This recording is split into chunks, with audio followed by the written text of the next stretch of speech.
A fellow over in Rock Falls had 3 coffee cans of wrenches on a card table with masking tape across the front that said $20 for the lot. I gave him 22 because I had a 20 and 2 ones and did not feel like waiting on change. Every one of those wrenches looked the same to him, and honestly they looked the same to me until I got a rag on them out in the truck. 9 of the 15 carried one small mark on the shank, and that mark is the only reason the lot brought $540 10 weeks later. Not the size, not the shine. One stamp the size of a fingernail under 60 years of grease.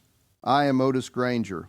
40 years of barns, farm sales, and estate auctions, and more rusty iron-hauled home than my wife has ever agreed to count. Today I am not handing you a list of things to go look for. I am going to teach you to read a Craftsman tool, where the marks live, what the logo says about the decade, who really built the thing, and what it is honestly worth once you have worked that out. Do it right, and you will not need me next time. Now the honest part, before anybody starts pulling drawers out. Most Craftsman is worth a few dollars, not a few hundred, a few. There is more Craftsman on this earth than anything else, because Sears sold it out of a catalog to every farm in the country for 60 straight years. Out of a full chest, I might find 2 things worth real money, and the rest goes in a bucket. So do not go telling your wife the garage is a retirement account. What I am giving you is not a lottery ticket. It is a skill, and it is worth having even on the days it tells you the answer is $4. While you are here, drop a comment and tell me what town you are watching from. I read every one of them. Subscribe if you want more of these. I put one up every week. Here is the honest reason I ever wrote a book. When I started at 25 years old, I did not know a thing. I bought wrong, I sold too cheap, and I passed on things that still keep me up at night. There was no book. You learn by losing money, or by some old fella at a sale taking pity on you and telling you what a stamp meant while you both pretended he was talking about the weather. It took me 20 years to learn what I am about to go through in one sitting. So I wrote down the thing I wish somebody had handed me back then. I call it the Barn Find Bible. It is not a get-rich book. There is no such thing. It is the marks, the stamps, the dating rules, and the real numbers, laid out plain. Top right corner of your screen, get your phone out and point the camera at that code. If you are already on your phone, it is the top comment under this video. Or type barnfindbible.com into your browser, all one word. It will not make you a picker. It will keep you from making my mistakes. All right. We start where everybody starts wrong, which is looking at the tool instead of the mark. Before you can date anything, you have to find the writing, and on most of these, it is not where people look. Get a rag and a can of mineral spirits, and get yourself real light. Not the bulb in the middle of the garage ceiling, a flashlight held low and sideways so it rakes across the steel, because a shallow stamp under grease is invisible straight on and jumps right out at an angle. On a wrench, the marks live on the shank, that flat run of steel between the 2 ends, and there is usually writing on both faces. On a screwdriver, look at the neck of the shaft right where it disappears into the handle, because that is where they rolled the name on and where 40 years of hand grease collects. On a ratchet, read the underside of the head and around the back plate. On a hand plane, the important stamp is not on the body at all, it is on the iron, and you have to take it apart to see it. On a bench machine, you want the metal model plate riveted to the head casting or the back of the base, generally under so much sawdust that people take it for part of the casting. I lost real money learning that. Barn sale outside Tama, back end of the day, light going orange and my glasses smeared. A canvas roll of wrenches on a hay bale for $8, shanks black with grease, and I did not care to stand there scrubbing in front of everybody. A fellow behind me took one, licked his thumb, wiped the shank, and bought the roll. Old and correct, every one, $8, because I would not spend 2 minutes with a rag. So now you have the mark clean and lit. First thing it tells you is the decade, and you read that off the logo and nothing else. Sears put the Craftsman name on tools starting in 1927, and the earliest ones wear it plain.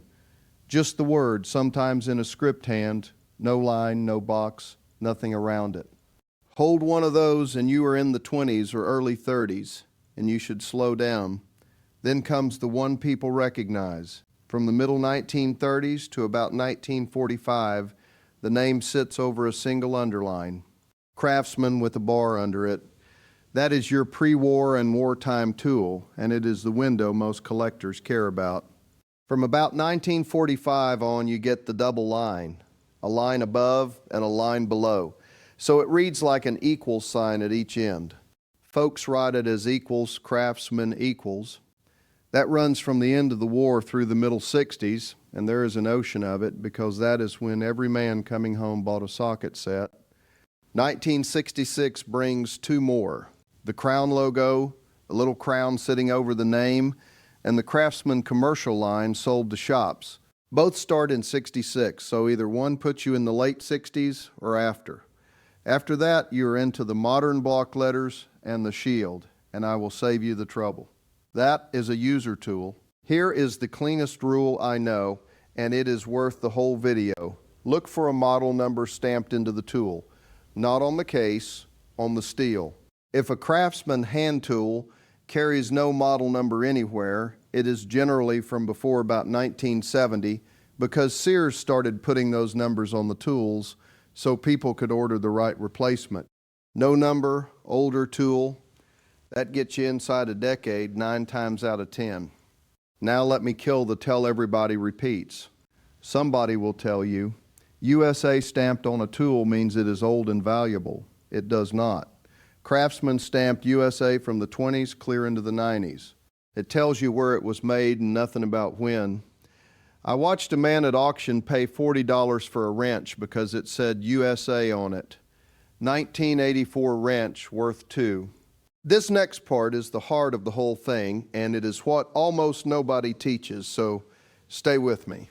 Sears never manufactured a tool in its life, not one. They were a catalog company with a name people trusted, and they contracted the forging out to real tool factories.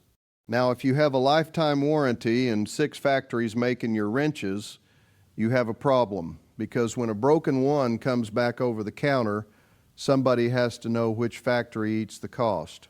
So each maker stamped a small letter code on the tool. That is all it ever was. A warranty sorting mark, never a secret quality grade.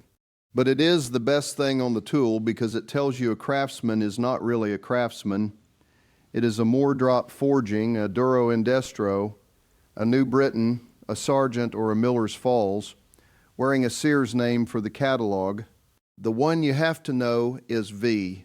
V is the maker code for Moore drop forging from 1938 onward.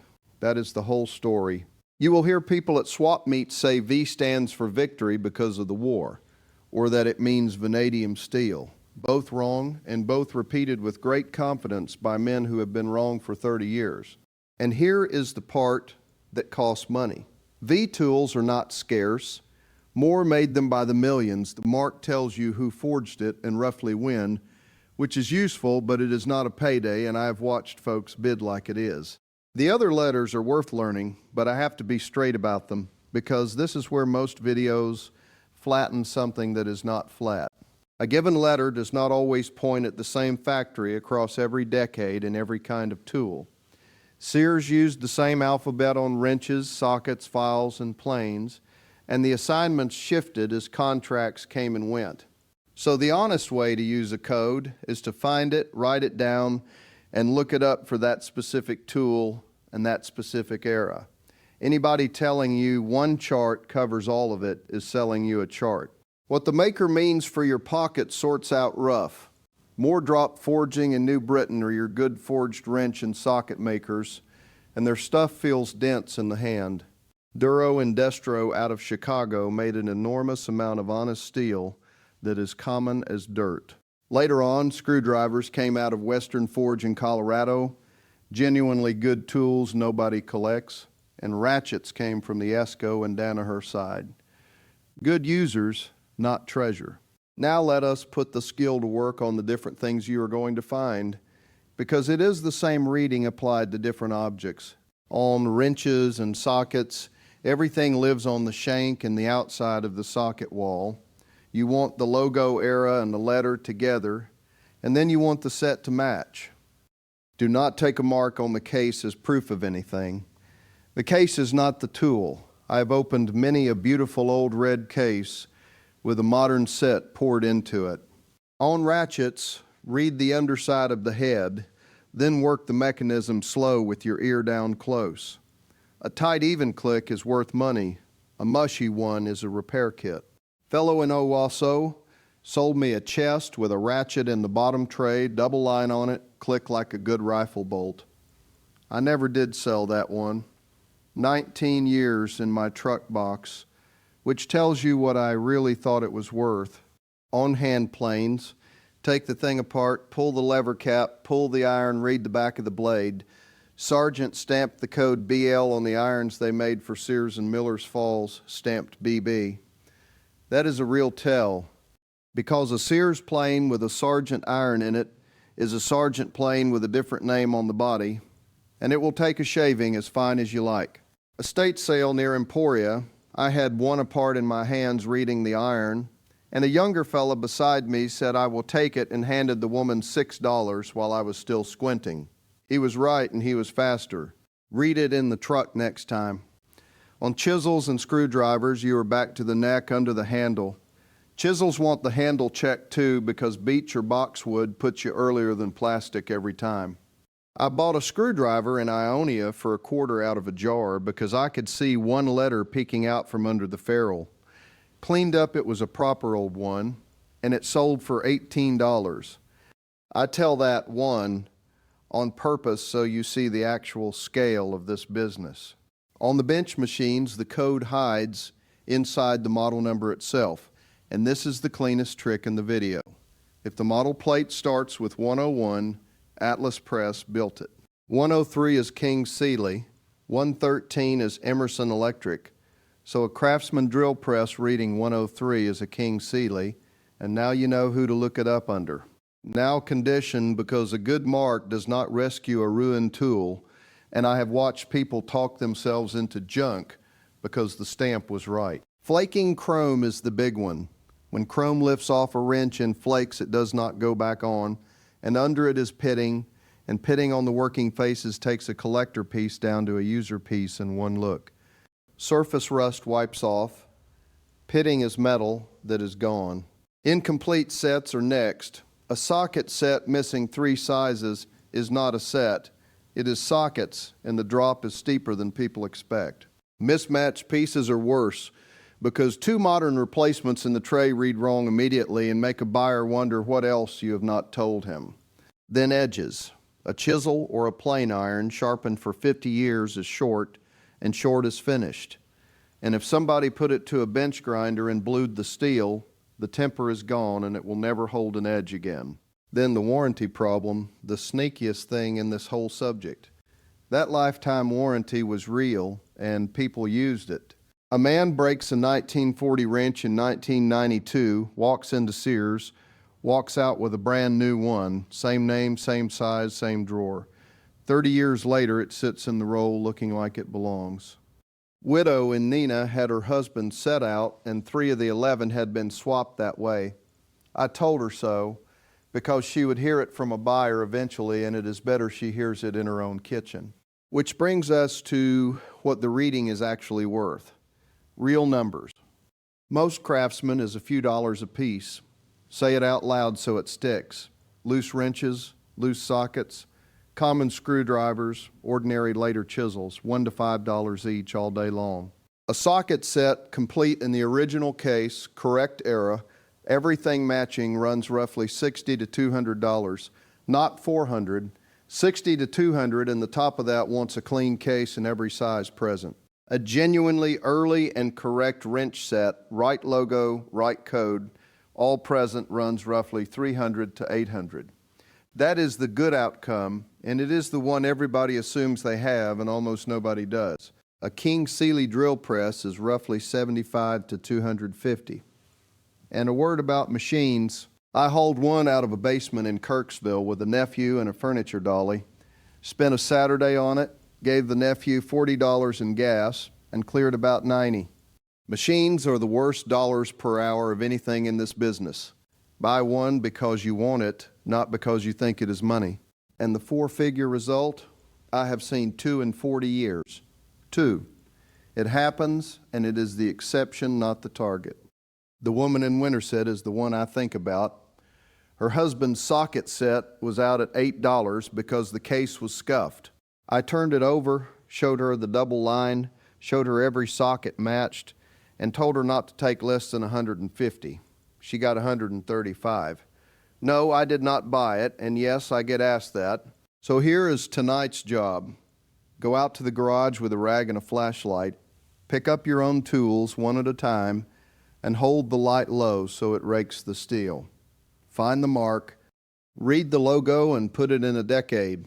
Look for a model number, and if there is none, you are before 1970. Find the letter and write it down. Then decide honestly what the condition allows. That is the whole method. One last thing on the name, so the store shelf does not confuse you. Stanley Black & Decker bought Craftsman in 2017, the year before Sears went bankrupt. The brand carried on. What was underneath it did not. That is why the tool in the aisle and the tool in your grandfather's chest share a logo and not much else. Tell me in the comments what mark you found and what tool it was on, and if the letter has you stumped, put it down there and I will tell you what I know. I answer every single one. And take the book with you. Code in the corner, top comment, or barnfindbible.com. It is a lot easier to read a stamp when something is telling you what it means. Next week, old cast iron cookware that is not a skillet, because the skillets get all the attention and the money has quietly moved somewhere else.